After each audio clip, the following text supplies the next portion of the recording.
Y nos da mucho gusto saludar en la línea de W Radio a Gerardo Esquivel, como comentábamos, el economista, un gran estudioso de temas de pobreza y desigualdad, vicegobernador del Banco de México hace apenas unos meses. Y nos da mucho gusto saludarte, Gerardo. Bienvenido al programa. ¿Cómo estás? Muy buen día. ¿Qué tal? ¿Cómo estás? Un saludo a ti y a todo tu auditorio. Gracias, Gerardo. Oye, a ver, acaba de salir la encuesta que hace el INEGI, la de egreso de los hogares mexicanos, y me parece que tú hiciste una muy buena interpretación primera, porque por tu vez falta que Coneval haga todo el análisis, pero hay un cambio en la situación de desigualdad en México a partir de esta encuesta. Así es, digamos, todas las cifras que se reportaban en el INEGI así lo sugieren. Esta desigualdad que ahora es menor es el resultado de un incremento muy importante en los ingresos de los hogares en la parte más baja de la distribución. Recordemos que, por ejemplo, el 10% de los hogares más pobres del país vieron incrementado su ingreso en alrededor de 20%. Y así sucesivamente todos los demás deciles, todos los demás grupos de hogares, conforme aumentaba su ingreso, su crecimiento fue cada vez menor, hasta llegar al último decil, al decil de los, digamos, más ricos o menos pobres, cuyo ingreso de hecho cayó ligeramente, pero en su conjunto el hecho de que se haya comportado el ingreso de esa manera, con un crecimiento cada vez menor conforme aumentaba el ingreso de los hogares, pues eso implica necesariamente una reducción importante de la desigualdad. Esta reducción de la desigualdad, de hecho, no solo ocurrió entre hogares y entre personas, sino también algo que creo que es interesante y que poca gente lo ha mencionado, es que también hay una reducción de la desigualdad regional, porque las entidades cuyo ingreso de los hogares creció más fueron las más pobres. En particular Chiapas, Guerrero, Oaxaca, Veracruz. Estas entidades, su ingreso creció de manera por encima del 10%, en algunos casos por encima del 20%, como en el caso de Chiapas, y todo eso implica pues una reducción de la desigualdad en diversos ámbitos. Y son dos políticas a las que se puede atribuir esto. Uno, el aumento del salario mínimo, y el otro, los programas sociales. ¿En qué medida está impactando cada una de ellas, Gerardo? Mira, este momento es difícil separarlas hasta que no se haga un análisis mucho más detallado y cuidadoso ya con los microdatos, ya no solo con los datos agregados, que es lo que se dio a conocer, ya también se hicieron públicos los microdatos y ahora procederá a hacer el análisis respectivo. Pero una cosa que sí podemos saber es que son efectivamente las dos cosas, porque lo que estamos observando es un incremento muy importante en el ingreso laboral, especialmente en aquellos lugares donde el salario mínimo creció más. En este proceso que te decía regional, una cosa que es muy notable es que el ingreso de los hogares en dos entidades del norte del país creció mucho. Estas entidades son Baja California y Chihuahua, que tuvieron ingresos también superiores al 20%. Y la razón detrás de eso, claramente, pues es el aumento del salario mínimo en la frontera norte del país, que, como recordaremos, se duplicó al inicio de esta administración en 2019, y que ha venido creciendo y que en su conjunto, entre 18 y 22, lleva un crecimiento acumulado de más de 120%. En términos reales, en la zona fronteriza del país. Y eso explica por qué en esa zona, en esos estados donde están pues grandes ciudades como Tijuana, Mexicali y Ciudad Juárez, que están en la frontera y por lo tanto se vieron beneficiados de este programa, ahí subió mucho el ingreso laboral de los hogares. Entonces ahí el salario mínimo tuvo un impacto claramente en esta dimensión. Ahora, los programas sociales, como decía antes, también impactan en la reducción de la desigualdad, porque hubo dos cosas relevantes que reveló esta encuesta. Por un lado, que la cobertura de los programas sociales es la más alta de toda la historia desde que tenemos registro. 34% de los hogares mexicanos revelaron tener ingresos provenientes de al menos un programa gubernamental, es decir, 1 de cada 3 hogares mexicanos. Y luego lo que creció fue el monto también muy significativo de las transferencias de los programas sociales. Los hogares mexicanos revelaron en esta encuesta que tienen ingresos por transferencias de programas sociales del doble de lo que tenían en 2018. Entonces, el aumento en las transferencias, el aumento en la cobertura en general, eso también contribuye a la reducción de los ingresos de los hogares más pobres y por lo tanto la desigualdad. Entonces, es una combinación de estos factores lo que está explicando este fenómeno que estamos viendo, pero también diría que hay un tercer fenómeno, que es no solo los programas sociales, no solo el salario mínimo, sino también creo que la intervención de política pública mediante los proyectos prioritarios en la zona del sur-sureste del país. Creo que eso empujó la actividad económica y el ingreso en estos estados, pues que incluyen pues desde claro, Veracruz, Guerrero, Oaxaca, Chiapas, etcétera, ¿no? Entonces ahí la intervención, posiblemente de la refinería, posiblemente del Tren Maya, del interoceánico, todo eso seguramente contribuyó a que la actividad económica ahí creciera, que hubiera un importante aumento en la demanda por trabajo en esas zonas del país y por lo tanto también hubiera un aumento importante en los ingresos laborales de los mexicanos en esa zona del país, ¿no? Gerardo, ¿qué tal? Buenos días. Gracias por estar con nosotros, Augusto Chacón. Lo que nos muestra este estudio de INEGI, de la Encuesta Nacional de Ingresos y Gastos de los Hogares para 2022, regresamos en el total nacional a números de 2016. El ingreso corriente era 63 mil pesos en 2016. Todo está expresado en el valor de los pesos en 2022 y es más o menos la misma cantidad, 63.600 en 2022. Nos recuperamos en los ingresos, donde hay una diferencia, sí, y más o menos importantes, es que el decil de los más pudientes tuvo un ingreso de 200,000 pesos al año en números cerrados contra los mismos 231,000 que tuvo en 2016, aunque subió respecto a 2020 y sí ha habido un incremento más o menos importante en el decil más bajo, en donde están los más necesitados, que pasó de 11,000 en 2016, 11,183 en 2018 a 13,000 en 2022, donde podemos intuir digo, porque tenemos que esperar a ver los datos formales, esa reducción en la desigualdad. Pero, Gerardo, se ha criticado mucho, las simples transferencias bastan para decir que estamos combatiendo adecuadamente la pobreza. Primero, muchas gracias, Augusto, por la pregunta, creo que es muy importante. Y voy el primer punto que quisiera comentar es el tema de lo que pareciera ser, a simple vista, que el ingreso regresó a los niveles de 2016. Esto que mencionas de los ingresos promedio por hogar. Digamos, viendo las cifras agregadas, eso parece.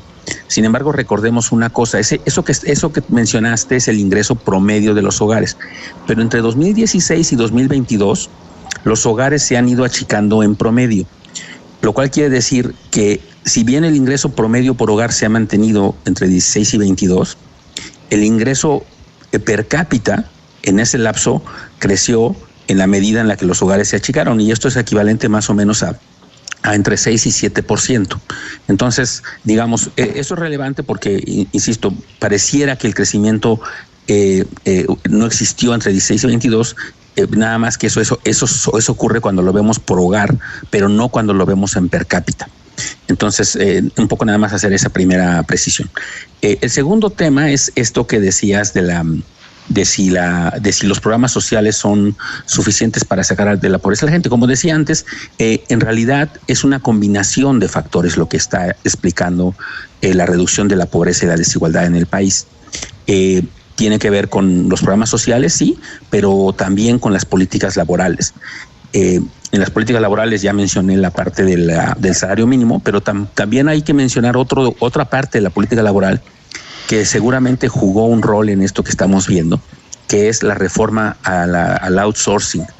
Este mecanismo, recordemos que terciarizaba la producción de algunas empresas. Lo que hacía en los hechos era que le restaba derechos y prerrogativas laborales a los trabajadores. Una de ellas, muy significativa, era el reparto de utilidades. Porque empresas muy grandes con muchas utilidades lo que hacían es que subcontrataban a otra empresa, la empresa subcontratada no tenía utilidades, esa empresa subcontratada contrataba a todos los trabajadores y entonces no tenía utilidades que repartir y la empresa original se quedaba con todas las utilidades. Entonces, con la reforma al outsourcing eso cambió y ahora tenemos que los hogares mexicanos están recibiendo mucho más por ese componente del reparto de utilidades que antes. Y eso también vino a fortalecer los ingresos de los trabajadores. Entonces es no solo la política social, es también la política laboral y es también, como mencionaba antes, la política de gasto público, específicamente la política de inversión en los proyectos prioritarios que tuvieron un carácter regional muy importante. Recordemos que todos estos grandes proyectos prioritarios, o la mayor parte de ellos, se centraron en la zona sur-sureste del país, que es, como se sabe, la zona con mayor pobreza en el México, ¿no? Entonces ahí se concentró la refinería, el Tren Maya, el interoceánico, pero también ahí se concentraron los gastos del sector público en la construcción, por ejemplo, de caminos rurales. Todo eso ayudó, me parece, a que el ingreso en estas zonas del país creciera de manera importante, ¿no? Son entonces una serie de factores, sí, no solo los programas sociales. No, el otro lado de la encuesta es el egreso, y ahí me parece que, digamos, en los datos positivos que hay en el ingreso, hay uno que llama mucho la atención en el egreso, que es el gasto en servicios médicos. Y lo que tiene que ver con pues un sistema de salud que no ha acabado de arrancar en este sexenio. ¿Cómo ves esa parte? Sí, ese es justamente uno de los factores que yo creo que señala áreas de oportunidad muy significativas hacia adelante. Todo el tema de salud, porque en el tema de salud tenemos, creo que yo, dos indicadores muy negativos. Uno es la reducción en la cobertura del acceso a servicios de salud. Esto tiene que ver con la desaparición del Seguro Popular y su intento de sustitución por el INSABI. Noten que esto es muy importante decir que esto no implica que se haya reducido el número de instituciones públicas que ofrecen los servicios de salud.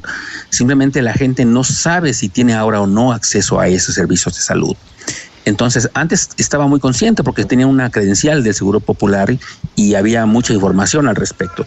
Ahora, con el intento de transformación al INSABI, pues un poco se perdió eso y la gente no sabe si tiene acceso o no a los servicios de salud, aunque posiblemente en los hechos esto no haya cambiado, pero como que no tienen la certeza de que eso ocurre. Entonces ese es un primer mal indicador del área de salud, el tema de la cobertura y del acceso, y eso creo que va a impactar en la medida de la pobreza multidimensional, porque en la dimensión de salud pues habrá habido un aumento en la carencia de este factor.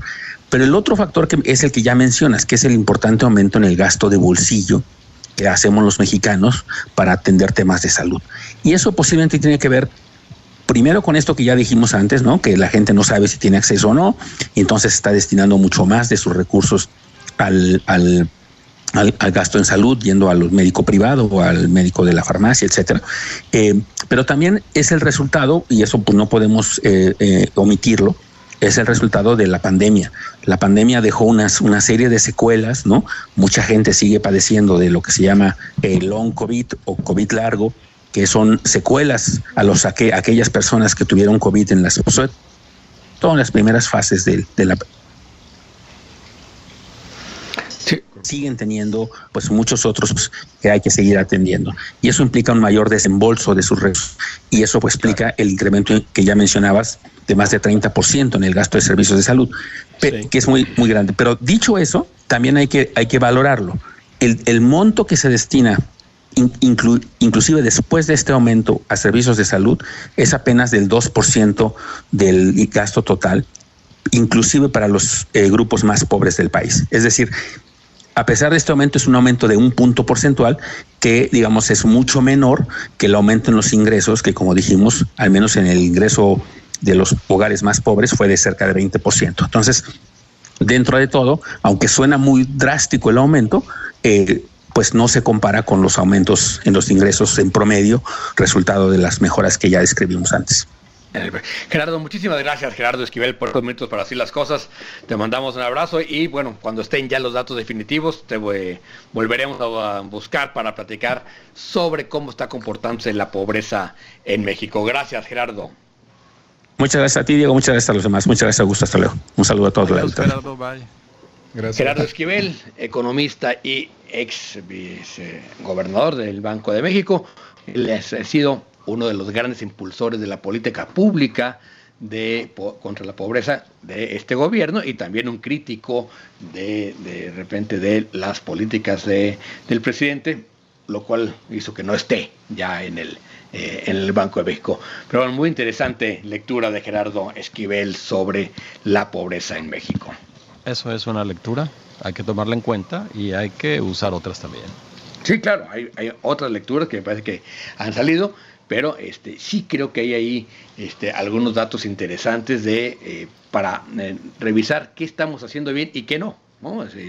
Hay una parte que evidentemente no está funcionando, pero yo sigo insistiendo que lo mejor que ha hecho este gobierno es el aumento del salario mínimo.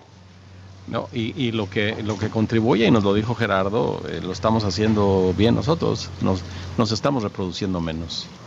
Eso sí, ¿no? Lo dijo él. Oye, pero, lo dijo él, no lo digo yo. Tiene su costo, ese es el ¿no, argumento, Diego? Ese es el argumento. ¿Qué tiene costo, Alejandro? ¿No reproducirse? No, hombre, tiene su costo reproducirse. Mira, por una parte qué bueno que haya empleo, que es uno de los temas que dijo Gerardo, ¿no? Sí. En el sureste del país. La otra es, ¿a costa de qué estamos generando ese empleo, no?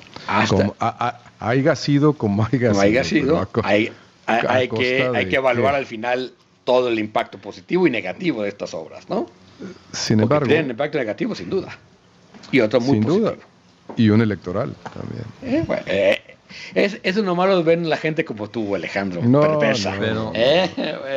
podemos basar el combate a la pobreza en las grandes obras de inversión que al final de cuentas no van a producir nada, porque el siguiente gobierno tendrá que inventar otras. Digo, si esa es la política pública,